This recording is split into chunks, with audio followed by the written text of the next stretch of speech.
നമസ്കാരം. ദൈവാനുഗ്രഹത്തോടെ മാർച്ച് മാസത്തിലെ നക്ഷത്രഫലം ഇവിടെ അവതരിപ്പിക്കുന്നു. ഈ വീഡിയോയിൽ ഓരോ നക്ഷത്ര ജാതകരുടെയും ഗ്രഹസ്ഥിതി സ്വാധീനം, ജീവിതത്തിലെ സാധ്യതകൾ, ഗുണകരമായ ദിവസങ്ങൾ, ജാഗ്രത വേണ്ട ദിവസങ്ങൾ, പരിഹാരമാർഗങ്ങൾ എന്നിവ ഭക്തിപൂർവ്വം വിശദീകരിച്ചിരിക്കുന്നു. ഈ ഫലം പൊതുവായതാണ്. വ്യക്തിഗത ജാതക പ്രകാരം ഫലം മാറാം. ദൈവവിശ്വാസത്തോടെ കേൾക്കുക, ശുഭഫലങ്ങൾ അനുഭവിക്കട്ടെ. വീഡിയോ ഉപകാരപ്രദമാണെന്ന് തോന്നിയാൽ ലൈക്ക് ചെയ്യുക, ഷെയർ ചെയ്യുക. കൂടുതൽ നക്ഷത്രഫലങ്ങൾക്കായി ചാനൽ സബ്സ്ക്രൈബ് ചെയ്യുക. ദൈവാനുഗ്രഹം എല്ലാവർക്കും ഉണ്ടാവട്ടെ.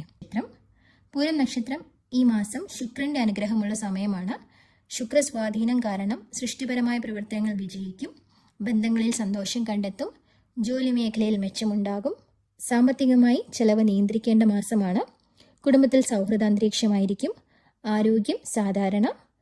വെള്ളിയാഴ്ച ലക്ഷ്മി പ്രാർത്ഥന നല്ലതാണ്. ഗുണകരമായ ദിവസങ്ങൾ 6, 15, 24. ജാഗ്രതാ ദിവസങ്ങൾ 10, 19.